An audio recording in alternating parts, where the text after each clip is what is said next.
मित्रों, हम सब ये तो जानते हैं कि मृत्यु लोक पर जन्म लेने वाला कोई भी प्राणी अमर नहीं होता।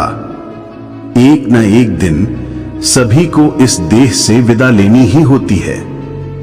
लेकिन क्या आपने कभी सोचा है कि मृत्यु के बाद एक आत्मा ठीक 24 घंटे बाद क्यों लौटती है अपने ही घर, और वो आत्मा हमारे बीच कितने दिन तक रहती है, क्या करती है, क्यों भटकती है?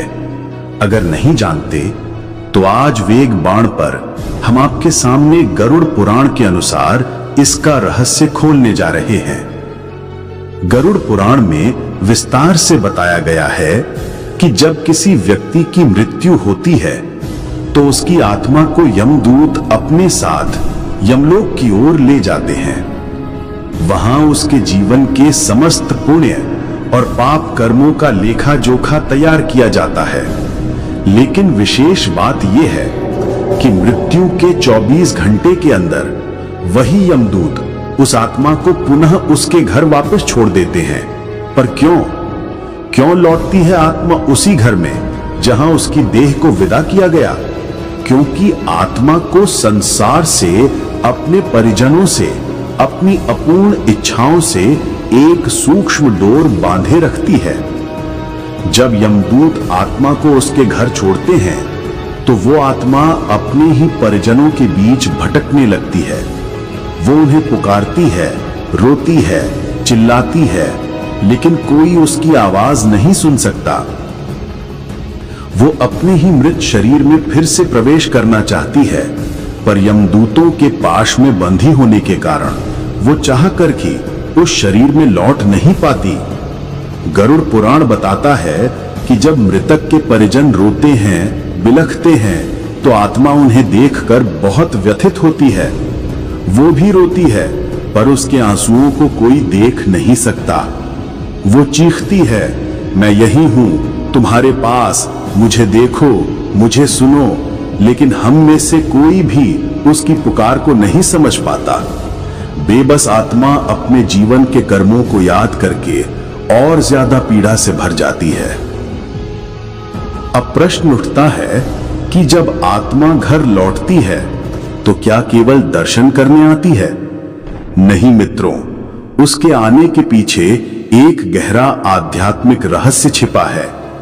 गरुड़ पुराण के अनुसार मनुष्य की मृत्यु के बाद जो पहले 10 दिन तक पिंडदान किया जाता है, वो आत्मा के सूक्ष्म शरीर की रचना करता है।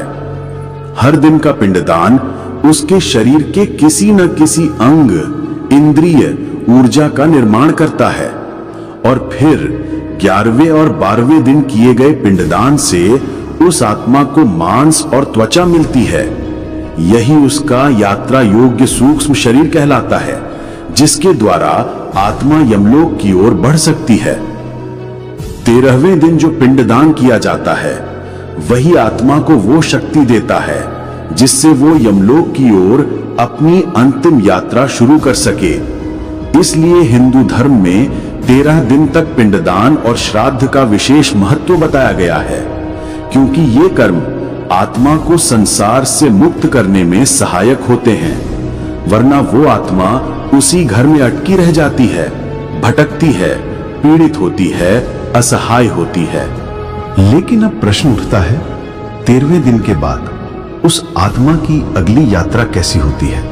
क्या वह सीधे स्वर्ग चली जाती है, या उसे भी एक लंबी और कठिन राह से गुजरना पड़ता है? इसका रहस्य भी गरुड़ पुराण में विस्तार से बताया गया है।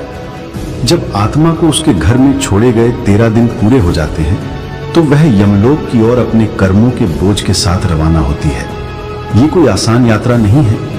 गरुड़ पुराण कहता है कि मृत्यु के बाद आत्मा को यमलोक पहुंचने में कुल 1 वर्ष का समय लग सकता है। इस 1 वर्ष में आत्मा को 16 अलग अलग कठिन मार्गों, जिन्हें प्रेत यातना मार्ग कहा गया है, से होकर गुजरना पड़ता है। हर मार्ग, हर पड़ाव उस आत्मा के कर्मों के अनुसार पीड़ा या शांति देता है। मित्रों, इस यात्रा में आत्मा को किसी वाहन, भोजन या जल की सुविधा नहीं होती। उसे केवल वही ऊर्जा मिलती है जो उसके परिजनों द्वारा श्राद्ध और पिंडदान के रूप में दी जाती है। हर मास के पिंडदान को आत्मा भोजन के रूप में ग्रहण करती है, जिससे उसे आगे बढ़ने की शक्ति मिलती है। अगर कोई परिजन इन कर्मों को करना भूल जाएं या ना करें तो आत्मा को बहुत भयानक कष्ट उठाने पड़ते हैं। गरुड़ पुराण साफ कहता है कि बिना श्राद्ध के आत्मा भूखी प्यासी होकर रेगिस्तानों, कांटों, जलती रेत और कटीली झाड़ियों से होकर घसीटते हुए यमलोक तक पहुंचती है। जब आत्मा अंततः यमलोक पहुंचती है तो यमराज के दरबार में उसका कर्मों का लेखा जोखा खोला जाता है। अगर आत्मा ने जीवन भर पुण्य किए हो, सच्चाई, सेवा, दया और धर्म का पालन किया हो तो यमदूत उसके साथ आदर से पेश आते हैं। ऐसी आत्मा को यमलोक से सीधे स्वर्गलोक भेज दिया जाता है, जहां उसे दिव्य सुखों की प्राप्ति होती है। लेकिन अगर आत्मा ने पाप किए हों, धोखा, हत्या, छल, अन्याय, व्याभिचार, व्यसन, तो उसका स्वागत यमदूतों की क्रूरता से होता है। गरुड़ पुराण बताता है कि पापी आत्मा को यमदूत पहले ही रास्ते में अनेक यातनाएं देते हैं। तेज गर्म पत्थरों पर चलाना, कांटों में घसीटना, आग में जलाना, और उसे बार बार याद दिलाया जाता है कि यह सब उसके कर्मों का परिणाम है। वह आत्मा बार बार यमदूतों से क्षमा मांगती है, गिड़गिड़ाती है, रोती है, पर यमदूत निष्ठुर रहते हैं। जब ऐसे आत्मा को यमराज के समक्ष लाया जाता है तो उसके कर्मों के अनुसार उसे नर्क की अलग अलग कोटियों में भेजा जाता है। कुछ आत्माओं को खौलते तेल में डुबोया जाता है, कुछ को अग्नि से झुलसाया जाता है, तो कुछ को अंधकारमय गुफाओं में वर्षों तक यातनाएं दी जाती हैं। इन कष्टों के पश्चात जब आत्मा अपने पापों का प्रायश्चित कर चुकी होती है तो उसे नए जीवन के लिए फिर से मृत्युलोक में भेजा जाता है। यह पुनर्जन्म उसी के कर्मों के आधार पर निर्धारित होता है। अगर थोड़े पुण्य बाकी हैं तो मानव जीवन मिल सकता है, अन्यथा पशु, पक्षी या कीट योनि में भी आत्मा को जाना पड़ सकता है। मित्रों, गरुड़ पुराण यह भी बताता है कि अगर कोई व्यक्ति किसी का कर्ज चुकाए बिना या अपना कोई कर्तव्य अधूरा छोड़कर मर जाए तो उसकी आत्मा को पूर्ण शांति नहीं मिलती। ऐसी आत्मा कई बार अपने परिजनों को संकेत देती है, स्वप्न में, दुर्घटनाओं में या अजीब घटनाओं के रूप में।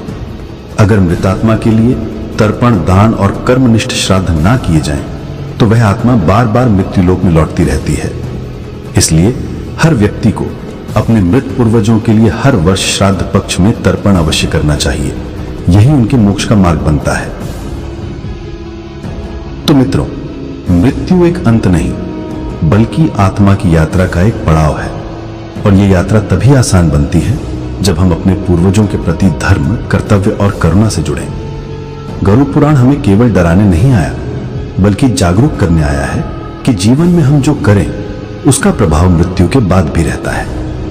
अगर यह ज्ञान आपके अंतर्मन को स्पर्श कर गया हो तो इस वीडियो को लाइक करें, शेयर करें और हमें सब्सक्राइब जरूर करें।